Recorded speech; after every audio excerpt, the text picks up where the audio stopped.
Hello students, जैसा कि हमने वादा किया था कि 5 मार्च को हम आपकी क्लासें स्टार्ट कर देंगे यूपी कैटेट एग्ज़ाम के लिए स्पेशली, और स्टेट एग्रीकल्चर एंट्रेंस एग्ज़ाम जितने भी होते हैं, चाहे वो बीएचयू हो, चाहे एमपी पैट हो, चाहे वो बिहार का बीसीईसी हो, चाहे वो झारखंड का जेसीईसी हो, या अन्य किसी स्टेट का एंट्रेंस एग्ज़ाम हो एग्रीकल्चर यूनिवर्सिटी के लिए, तो उनके लिए हम ये शॉर्ट वीडियोज़ के लेक्चर प्रोवाइड करेंगे।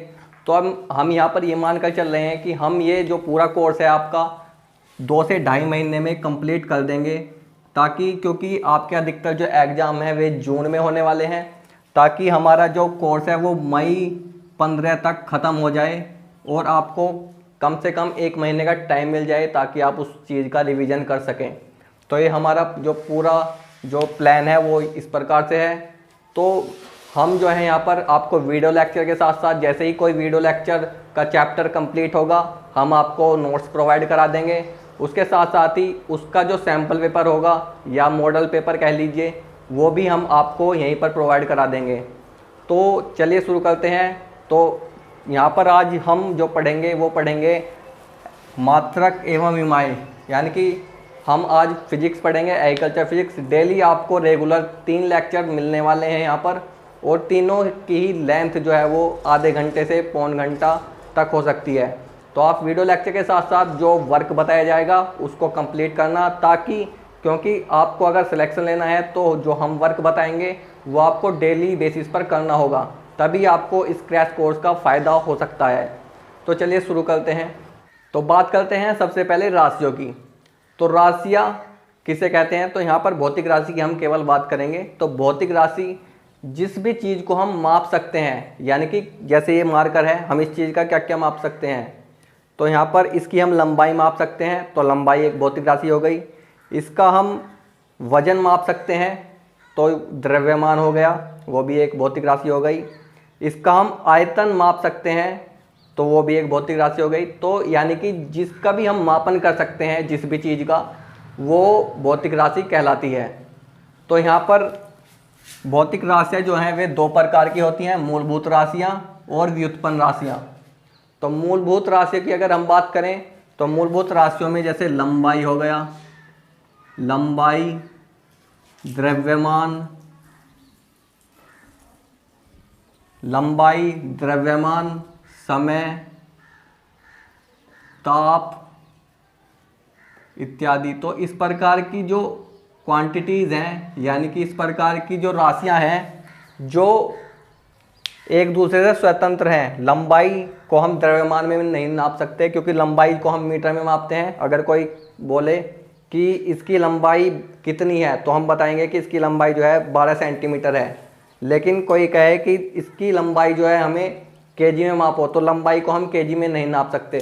तो इस प्रकार से हमें पता चलेगा कि जो लंबाई है वो द्रव्यमान से स्वतंत्र है, समय से स्वतंत्र है। यानी कि ये किसी दूसरी राशि या किसी दूसरी जो फंडामेंटल क्वांटिटी है उससे स्वतंत्र है। यानी कि इसे व्यक्त करने के लिए हमें किसी दूसरी राशि का सहारा नहीं लेना पड़ेगा। तो इसलिए इन सभी राशियों को हम मूलभूत राशियाँ कहते हैं। बात करें व्युत्पन्न राशियों की या ड्राइव्ड क्वांटिटीज़ की, तो व्युत्पन्न यानी कि जो दूसरे से उत्पन्न की जाती हों। यानी कि व्युत्पन्न राशियाँ वे राशियाँ होती हैं जिनको व्यक्त करने के लिए हमें मूलभूत राशियों का सहारा लेना पड़ता है, क्योंकि मूलभूत जो हैं वे फंडामेंटल क्वांटिटीज़ होती हैं जो आधार होती हैं किसी भी राशि को व्यक्त करने के लिए। तो व्युत्पन्न राशियाँ जैसे अगर मैं बात करूँ यहाँ पर आयतन एक व्युत्पन्न राशि है। चाल हो गया, ये भी एक व्युत्पन्न राशि है। वेग हो गया, वो भी एक व्युत्पन्न राशि है। बल व्युत्पन्न राशि है। क्यों है ये व्युत्पन्न? क्योंकि अगर हमें आयतन निकालना है किसी भी चीज़ का, तो हमें जैसे अगर हमें कि इस कमरे का आयतन निकालना है, तो इस कमरे की लंबाई चौड़ाई गुना ऊंचाई, यानी कि हमें लंबाई गुना चौड़ाई गुना ऊंचाई करना पड़ेगा। यानी कि जो हमने लंबाई जो मूलभूत राशि है हमारी, उसकी 3 बार गुना करनी पड़ेगी। यानी कि हमने लंबाई ली जब, तब भी हमने लंबाई नापी, चौड़ाई ली उसमें भी हमने एक लंबाई नापी, ऊंचाई में भी हमने एक लंबाई नापी। तो इस प्रकार से आयतन जो है वो लंबाई का सहारा ले रही है व्यक्त होने के लिए, इसलिए व्युत्पन्न राशि है। इस प्रकार से चाल की बात करें हम तो चाल जो होती है वह होती है दूरी बटे समय, दूरी बटे समय। तो इसमें अगर हम देखें तो इसमें दूरी और समय दो फंडामेंटल क्वांटिटीज़ जो हैं या मूलभूत राशियाँ जो हैं दो, उनका सहारा लिया जा रहा है, दूरी का सहारा लिया जा रहा है और समय का, तब जा कर के चाल जो राशि है वो व्यक्त हो पा रही है, इसलिए ये भी व्युत्पन्न राशियों की कैटेगरी में आती है। इसके बाद वेग की बात करें तो वेग होता है विस्थापन बटे समय, विस्थापन बटे समय। तो विस्थापन ये भी एक दूरी है, यानी कि लंबाई और समय का प्रयोग किया गया है वेग को व्यक्त करने के लिए। इसके बाद बात करते हैं बल की। तो बल का फॉर्मूला जो होता है वह होता है द्रव्यमान गुना त्वरण। तो इसमें द्रव्यमान गुना त्वरण, जो द्रव्यमान है वो एक मूलभूत क्वांटिटी है और जो त्वरण है वो मूलभूत जो राशियाँ हैं उनसे मिलकर बना है। तो इस प्रकार से ये कुछ उदाहरण थे जो व्युत्पन्न राशियों के उदाहरण थे। तो आशा करता हूँ कि आपको ये समझ में आ गया होगा। अब बात करते हैं मात्रक की। तो मात्रक हम किन्हें कहते हैं, तो हमने पता लगा लिया कि भौतिक राशि किसे कहते हैं। तो भौतिक राशियों को जब हम मापते हैं तो हम कुछ स्टैंडर्ड तय करते हैं, यानी कि कुछ मानक तय करते हैं जिसके बेसिस पर हम किसी भौतिक राशि को मापते हैं। जैसे इस बोर्ड की अगर हमें लंबाई नापनी है तो भौतिक राशि यहाँ पर लंबाई हम मापेंगे, तो उसके लिए हम कुछ मानक लेंगे। जैसे अगर पहले जब कोई मानक नहीं था, तो जैसे अगर हमारे पास इस प्रकार का कुछ नापने का था कि ये मार्कर, तो हम ऐसे रख कर माप सकते हैं कि 1 मार्कर, 2 मार्कर, 3 मार्कर, 4 मार्कर। तो इस प्रकार से पहले नापते थे। तो माना कि इसकी लंबाई 20 मार्कर है, तो इस प्रकार से पहले नापते थे। तो कुछ मानक डिसाइड किए गए इंटरनेशनल स्तर पर, ताकि जो सभी देश हैं उनमें वे मानक सेम हो। तो इस प्रकार से बहुत सारे मानक हैं जो तय किए गए हैं जिनके द्वारा किसी भौतिक राशियों को व्यक्त किया जाता है, उनको हम मात्रक बोलते हैं। यानी कि जैसे हम मात्रक की बात करें तो दूरी का मात्रक, दूरी यानी कि लंबाई जो है, जैसे इस बोर्ड की लंबाई की अगर हम बात करें तो लंबाई हम इसकी मीटर में नापेंगे।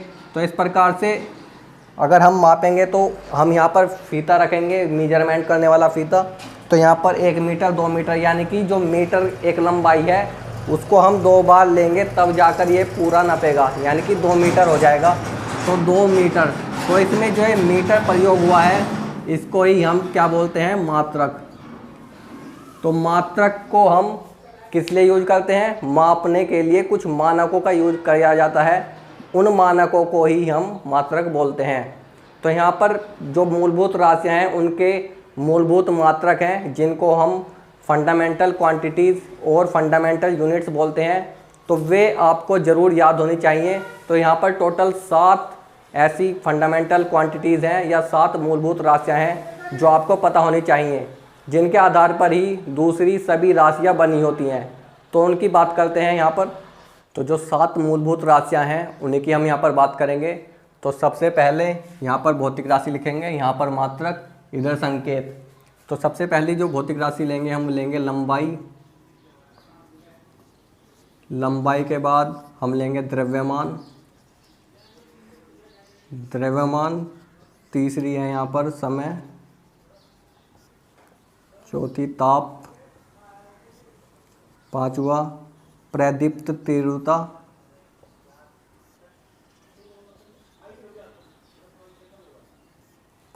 छठी है यहाँ पर विद्युत धारा,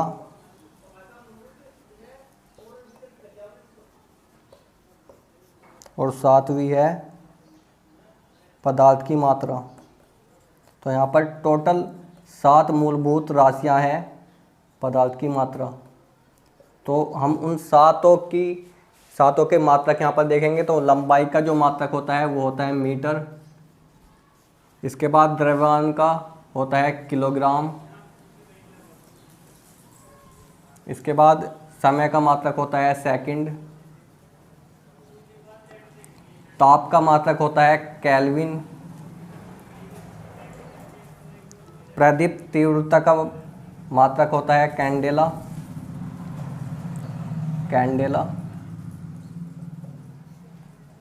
इसके बाद विद्युत धारा का होता है यहाँ पर एम्पियर। पदार्थ की मात्रक का होता है मोल। अगर संकेत की बात करें तो मीटर को हम स्मॉल m से प्रदर्शित करते हैं, किलोग्राम को हम स्मॉल kg से, सेकंड को हम स्मॉल s से, केल्विन को हम कैपिटल K से। तो यहाँ पर एक बात आपको ध्यान रखनी है, जब भी किसी साइंटिस्ट का नाम आएगा तो हम उसे कैपिटल से उसका संकेत दर्शाएंगे। तो यहाँ पर केल्विन है तो कैपिटल K से, क्योंकि ये साइंटिस्ट का नाम है। कैंडेला ये भी साइंटिस्ट का नाम है तो कैपिटल से शुरू किया है। एम्पियर ये भी साइंटिस्ट का नाम है, ए। मोल MOL स्मॉल में। तो इस प्रकार से ये जो मूलभूत राशियाँ हैं वे 7 हैं हमारी। लंबाई, द्रव्यमान, समय, ताप, प्रदीप्तिशीलता, विद्युत धारा, पदार्थ की मात्रा, और इनके ये मात्रक हैं और ये संकेत हैं, ये आपको याद होने चाहिए। अब बात करते हैं मात्रकों की पद्धति की। तो यहाँ पर मुख्य रूप से 3 पद्धतियाँ हैं मात्रकों के लिए। तो यहाँ पर जैसे आप देख सकते हैं, यहाँ पर पहली है MKS, दूसरी CGS, तीसरी FPS। तो यहाँ पर अगर हम बात करें लंबाई की, तो MKS सिस्टम में लंबाई जो है हम मीटर में मापते हैं, CGS में हम सेंटीमीटर में, और FPS में हम लंबाई जो है वो फुट में नापते हैं। ठीक है, क्योंकि इसके नाम से भी पता लग रहा है कि पहला M है तो मीटर, C से सेंटीमीटर, F से फुट। इसके बाद बात करें हम यहाँ पर द्रव्यमान की, तो द्रव्यमान की बात करें तो MKS सिस्टम में K से kg में मापते हैं, CGS सिस्टम में ग्राम से नापते हैं, और FPS सिस्टम में पाउंड से मापते हैं। बात करें समय की, तो समय को हम तीनों ही जो सिस्टम है या तीनों ही पद्धतियाँ हैं सभी में सेकंड से मापते हैं। तो यहाँ पर सब में ऐसा आ जाएगा। तो ये मात्रक की 3 पद्धतियाँ होती हैं जो आपको पता होनी चाहिए। तो हम जो हैं जो बिल्कुल कॉन्साइज टॉपिक्स हैं उनको ही पढ़ा रहे हैं आपको इसके नोट्स भी प्रोवाइड कर दिए जाएंगे एप्लीकेशन पर ही। तो इसके बाद हम बात करते हैं पूरक मात्रक। पूरक मात्रक यानी कि सप्लीमेंट्री यूनिट्स। तो यहाँ पर 2 प्रकार के हमारे पूरक मात्रक हैं, क्योंकि हमने जो 7 फंडामेंटल क्वांटिटीज़ पढ़ी हैं उनमें 2 मात्रक की और आवश्यकता पड़ती है, यानी कि इनको सप्लीमेंट्री मात्रक बोलते हैं। तो पहला तो है यहाँ पर रेडियन, दूसरा है यहाँ पर स्टेरेडियन। तो ये दोनों भी आपको पता होने चाहिए। तो रेडियन से हम किसी भी प्लेन एंगल यानी कि किसी भी समतल कोण को हम मापते हैं रेडियन में, समतल कोण को, और इसका जो संकेत है वो है RAD।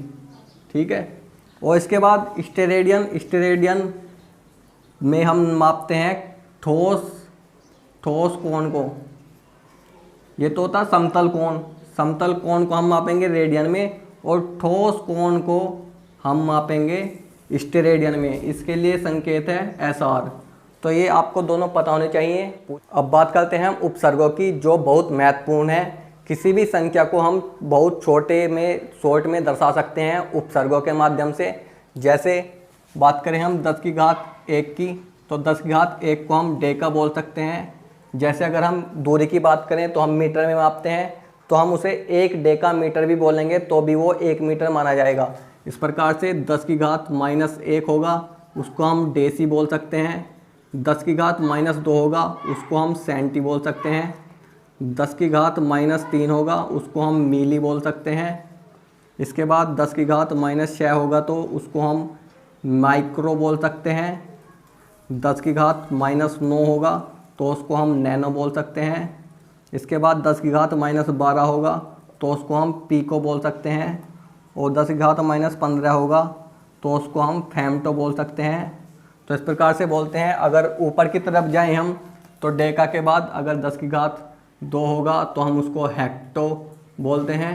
10 की घात 3 होगा तो उसको हम किलो बोल सकते हैं। 10 की घात 6 होगा तो उसको हम मेगा बोल सकते हैं। 10 की घात 9 होगा तो हम उसको गीगा बोल सकते हैं। 10 की घात 12 होगा तो इसको हम टेरा बोल सकते हैं, और 10 की घात 15 होगा तो हम उसको पेटा बोल सकते हैं। तो इस प्रकार से हम बोलते हैं। जैसे हम मेमोरी कार्ड में देखते हैं कि 10 MB यानी कि यहाँ पर मेगाबाइट की बात हो रही है, यानी कि 10 की घात 6 बाइट। उसके बाद जीबी की बात करते हैं कि 2 GB 3 GB, तो यानी कि 10 की घात 9 बाइट। ठीक है, ऐसे ही इसे हम किसी भी मात्रक के रूप में इस्तेमाल कर सकते हैं। जैसे दूरी में लें तो ये अगर 1 गीगामीटर यानी कि 10 की घात 9 मीटर, 1 टेरामीटर यानी कि 10 की घात 12 मीटर। अगर बात करें 1 माइक्रोसेकंड तो यानी कि 10 की घात -6 सेकंड, 1 नैनो सेकंड यानी कि 10 की घात -9 सेकंड। तो इस प्रकार से कुछ ये प्रीफिक्स या उपसर्ग हैं जिनको हम इस्तेमाल करते हैं कई बार क्वेश्चंस को सोल्व करने में। तो ये आपको याद रखने हैं, बहुत सिंपल हैं। डेका 10 की घात 1 डेका, 10 की घात -1 डेसी। जैसे डेसी मीटर किसी ने बोला है 1 डेसीमीटर, तो आपको कैसे पता लगेगा कि ये कितना है? तो अगर आपको उपसर्ग पता है कि डेसी यानी कि 10 की घात -1 मीटर के बराबर होता है 1 डेसीमीटर, तो आप आसानी से उस क्वेश्चन को हल कर सकते हैं। तो इस प्रकार से ये प्रीफिक्स या ये उपसर्ग सभी मात्रकों में प्रयोग किए जा सकते हैं।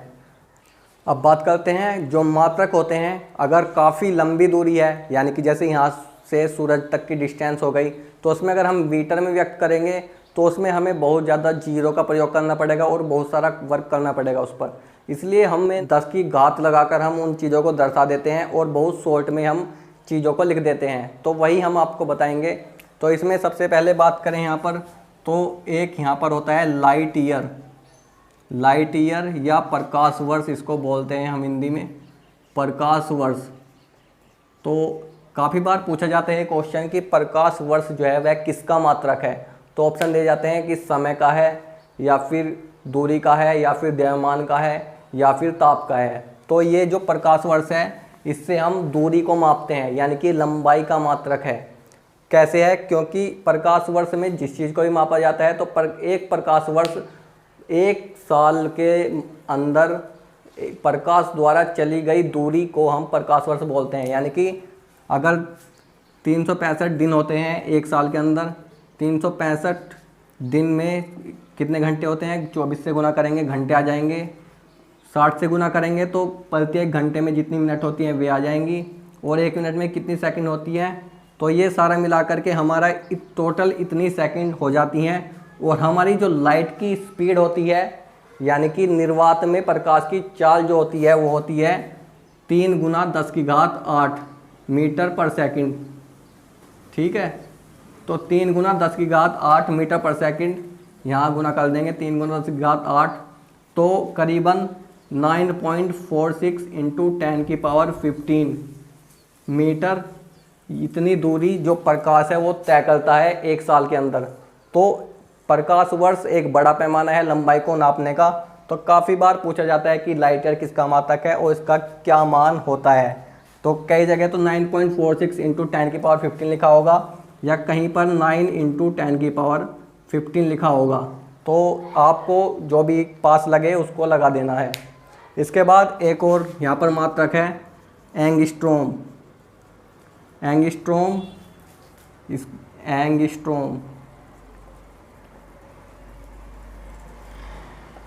तो एंगस्ट्रॉम जो है वो होता है 10 की घात -10। तो एंगस्ट्रॉम भी क्या है? ये भी दूरी का मात्रक है। 10 की घात -10 मीटर को हम 1 एंगस्ट्रॉम कहते हैं। इसको ऐसे दर्शाते हैं, ए के ऊपर ये गोल बना देते हैं, तो 1 एंगस्ट्रॉम बराबर 10 की घात -10 मीटर। और यहाँ पर 1 लाइट ईयर बराबर 9 गुना 10 की घात 15 मीटर, 1 लाइट ईयर बराबर। तो इस प्रकार से हम इनको प्रदर्शित करते हैं।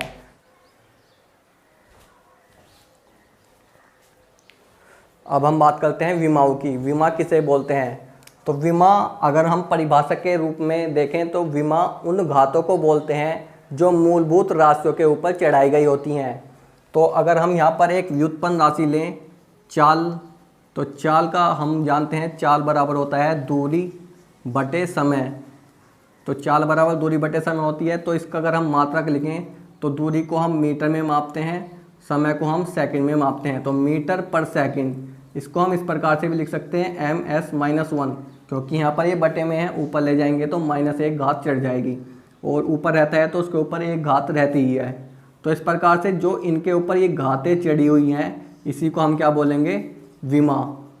तो आप समझ गए होंगे। एक और उदाहरण देखते हैं। हम आयतन का लें, आयतन। तो आयतन में देखेंगे हम यहाँ लंबाई लंबाई गुना चौड़ाई गुना ऊंचाई। तो यहाँ पर तीन हमने लिए हैं, तो यहाँ पर लंबाई मीटर, चौड़ाई मीटर और ऊंचाई का भी मीटर। तो तीनों की जो यूनिट है, लंबाई की भी मीटर होती है, चौड़ाई की मीटर, ऊंचाई की भी मीटर। तो हम क्या लिखेंगे इसको, m मीटर क्यूब। तो ये जो घात जो चढ़ी है इसी को हम क्या बोलेंगे, इसी को हम बोलेंगे विमा। तो आप समझ गए होंगे कि विमा किसे बोलते हैं। तो विमा उन घातों को बोलते हैं जो फंडामेंटल यूनिट है। जैसे मीटर जो है फंडामेंटल यूनिट है, फंडामेंटल क्वांटिटी की एक मूलभूत मात्रक है। तो मूलभूत मात्रक के ऊपर घात जो चढ़ी हुई है उसी को हम क्या बोलेंगे, विमा। तो इस प्रकार से इनको विमा बोलते हैं। अब बात करते हैं विमीय सूत्र की। तो विमीय सूत्र लिखने से पहले हम जान लेते हैं विमीय संकेत, क्योंकि विमीय सूत्र जो है विमीय संकेतों के माध्यम से ही व्यक्त किए जाते हैं। तो यहाँ पर विमीय सूत्र हम यहाँ पर सबसे पहले जो फंडामेंटल क्वांटिटीज़ हैं, यानी कि जो मूलभूत राशियाँ हैं, उनके विमीय सूत्र देखते हैं। तो यहाँ पर बात करें लंबाई की, तो लंबाई दूसरे नंबर पर था हमारा द्रव्यमान, तीसरे नंबर पर था हमारा समय के बाद अगर हम बात करें ताप हो गया हमारा, पांचवा हमारा विद्युत धारा हो गई। तो मेनली जितने भी विमीय सूत्र हैं अधिकतर में इन चारों का ही प्रयोग किया जाता है, इन पांचों का ही प्रयोग किया जाता है। तो जैसे लंबाई का जो विमीय संकेत है, विमीय संकेत, लंबाई का विमीय संकेत है कैपिटल एल, और इसको ब्रैकेट में बंद कर देते हैं। इस प्रकार से लंबाई का विमीय संकेत है एल ब्रैकेट में बंद। इसके बाद द्रव्यमान की बात करें तो द्रव्यमान का है कैपिटल एम, समय का है कैपिटल टी, ताप का है यहाँ पर थीटा। इसके बाद विद्युत धारा का है यहाँ पर कैपिटल ए। तो इस प्रकार से आपको याद रखना है, लंबाई का कैपिटल एल, द्रव्यमान का कैपिटल एम, समय का कैपिटल टी, ताप का थीटा, विद्युत धारा का कैपिटल ए। सभी को हम ब्रैकेट में क्लोज करते हैं। तो हम देखेंगे कुछ विमीय सूत्र, हम देखेंगे बहुत सारी व्युत्पन्न राशियों के। तो चलिए शुरू करते हैं। तो इधर आपको राशियाँ लिख लेना है, बीच में फॉर्मूला, उस राशि का जो फॉर्मूला है उससे हम विमीय सूत्र निकालेंगे, और उधर विमीय सूत्र जो निकल कर आएगा वो लिख देंगे। तो सबसे पहले यहाँ हम बात करेंगे आयतन की। तो आयतन आप जानते हैं, अगर हमें किसी भी चीज़ का आयतन निकालना है तो उसकी लंबाई गुने चौड़ाई गुने ऊंचाई, ये तीनों चीज़ निकालनी पड़ती हैं आयतन निकालने के लिए। तो लंबाई ये भी एक दूरी है, चौड़ाई ये भी एक दूरी है, और ऊंचाई ये भी एक दूरी है। तो तीनों ही लंबाई ही हैं एक तरह से अगर हम माने। तो इनके लिए हम लिखेंगे कैपिटल एल और कैपिटल एल, यानी कि 3 कैपिटल एल हैं। तो ये हो जाएगा हमारा एल क्यूब नहीं बोलेंगे यहाँ पर, हम बोलेंगे L3।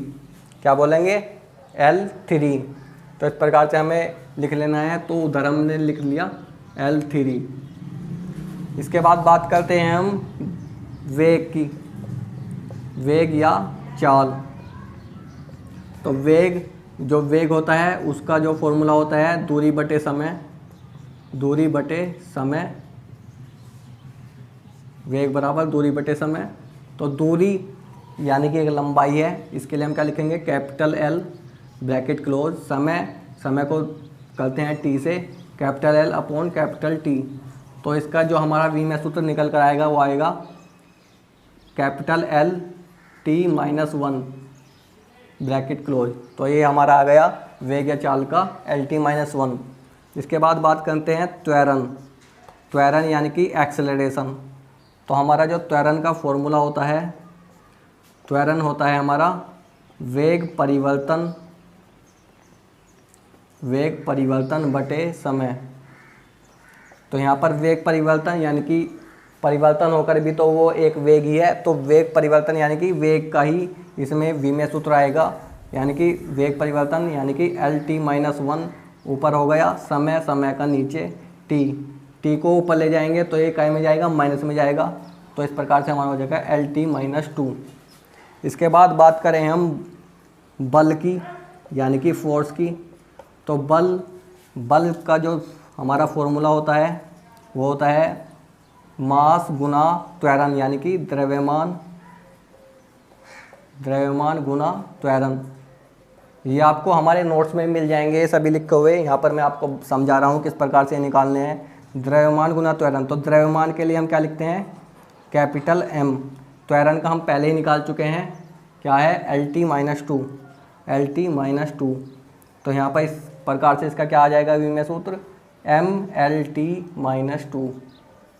इसके बाद बल के बाद हम बात करें कार्य की, या वर्क बोलते हैं इसको इंग्लिश में, वर्क। तो वर्क यानी कि कार्य का क्या फॉर्मूला होता है हमारा, कार्य होता है बल गुना विस्थापन, बल गुना विस्थापन।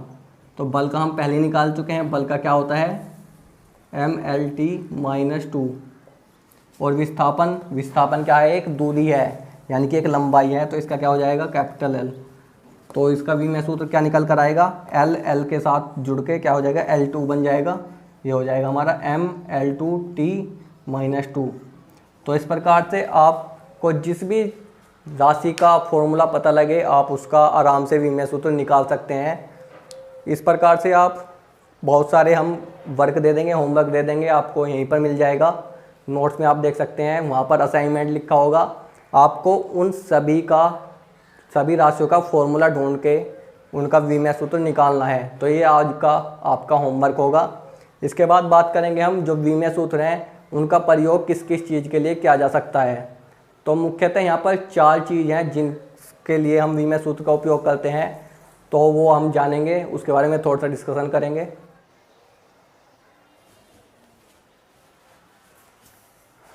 अब जान लेते हैं विमेय सूत्र जो हमने अभी लिखे हैं उनका क्या प्रयोग है। तो यहाँ पर 4 अनुप्रयोग हैं मुख्य रूप से। पहला है विमेय सत्यता की जांच, यानी कि विमेय सूत्र की मदद से हम ये जांच सकते हैं कि जो ये पूरा फॉर्मूला है वो विमेय सही है या नहीं है। दूसरा संबंध ज्ञात करना, यानी कि अगर हमें 2 क्वांटिटीज़ दे रखी हैं, एक राशि दे रखी है और उसके सामने कुछ और दूसरी राशि दे रखी है, उन दोनों को हमें पता लगाना है कि इन दोनों में क्या संबंध है, तो वो भी हम इसके माध्यम से पता लगा सकते हैं।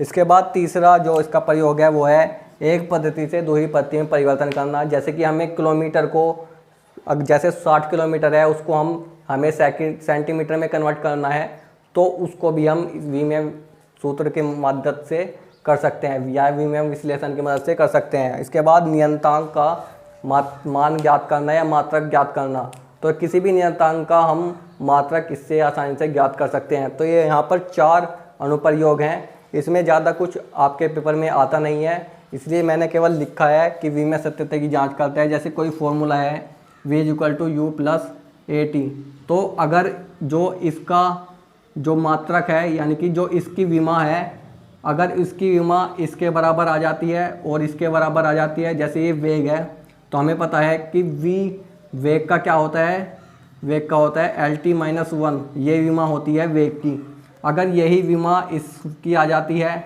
और यही विमा इसकी आ जाती है, तो यह साबित हो जाएगा कि ये जो सूत्र है पूरा ये विमेय सत्य है। तो इस प्रकार से हम विमेय सत्यता की जांच करते हैं। जो सबसे इम्पोर्टेंट अनुप्रयोग है डायमेंशनल एनालिसिस का, या फिर कह लीजिए कि विमेय विश्लेषण का जो सबसे इम्पोर्टेंट यूज़ है वो है नियतांकों का मात्रक ज्ञात करना।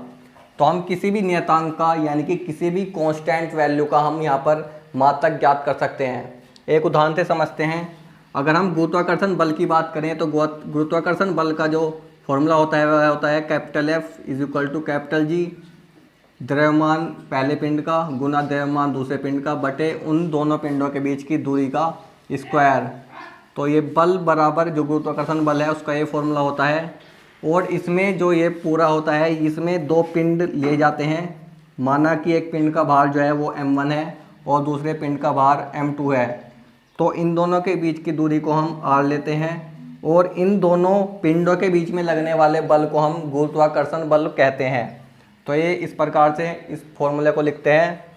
तो इसमें हमें इस G का हमें मात्रक ज्ञात करना है, तो हम कैसे निकालेंगे, तो इसको देखते हैं। तो इस G को निकालने के हम इस G को अलग ले जाएंगे इसको इधर ले जाएंगे और इस पूरे को उधर ले जाएंगे। तो capital G is equal to F जो है यहाँ पर इस पूरे पैरा इसको हम इधर ले जाएंगे उठा करके, तो ये हो जाएगा हमारा F R square upon M1 M2।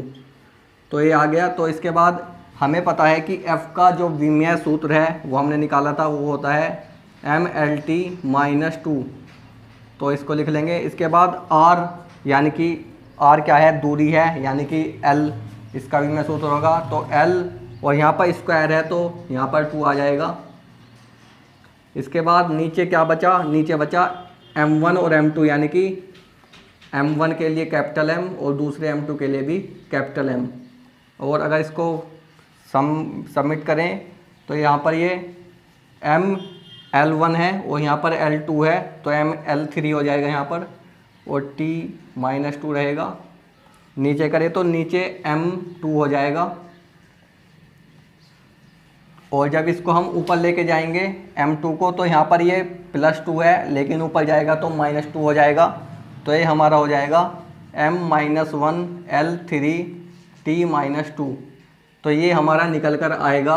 इससे हम मात्रक कैसे ज्ञात कर सकते हैं, M-1 यानी कि M किसके लिए लेते हैं, हम लेते हैं M द्रव्यमान के लिए। तो यानी कि इसकी यूनिट हो जाएगी kg-1।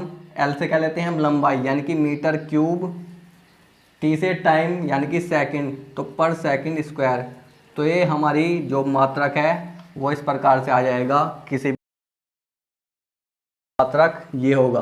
तो इस प्रकार से हम मात्रक निकाल सकते हैं विमीय विश्लेषण की मदद से। तो इस प्रकार से बहुत सारे मात्रकों का आप खुद निकाल कर कोशिश करें। जिस भी फॉर्मूले का आपको पता हो कि इसमें नियतांक का प्रयोग होता है, तो उसका आप खुद निकालने की कोशिश करें। तो ये था हमारा आज का लेक्चर। अगर आपको इस चैप्टर के नोट्स चाहिए तो आप हमारे एप्लीकेशन को डाउनलोड करके वहाँ से सभी नोट्स आपको वहाँ पर मिल जाएंगे। और आज का जो हमने होमवर्क दिया है वो भी आप वहाँ से देख सकते हैं और उसको करके उसको जमा भी कर सकते हैं। और उसके साथ साथ आपको मॉक टेस्ट वगैरह या फिर सैम्पल पेपर वगैरह देखने हैं, तो वो हम वीकली टेस्ट के रूप में लेते हैं। यानी कि आपको हर मंडे को आपको वहाँ पर एक टेस्ट देखने को मिलेगा, जो आप जाकर देख सकते हैं, जो आपके पेपर पैटर्न के अनुसार ही बना होगा। तो आप उसको हर सप्ताह दे सकते हैं, ताकि आपको आपकी तैयारी का पता चल सके कि आपकी तैयारी किस लेवल की है। तो आशा करता हूँ आपको ये वीडियो पसंद आई होगी। तो वीडियो को लाइक करें, चैनल को सब्सक्राइब करें और इस वीडियो को अपने दोस्तों तक शेयर करें, ताकि सभी का फ़ायदा हो सके। तो मिलते हैं नेक्स्ट वीडियो में, तब तक के लिए धन्यवाद। जय हिंद, जय भारत।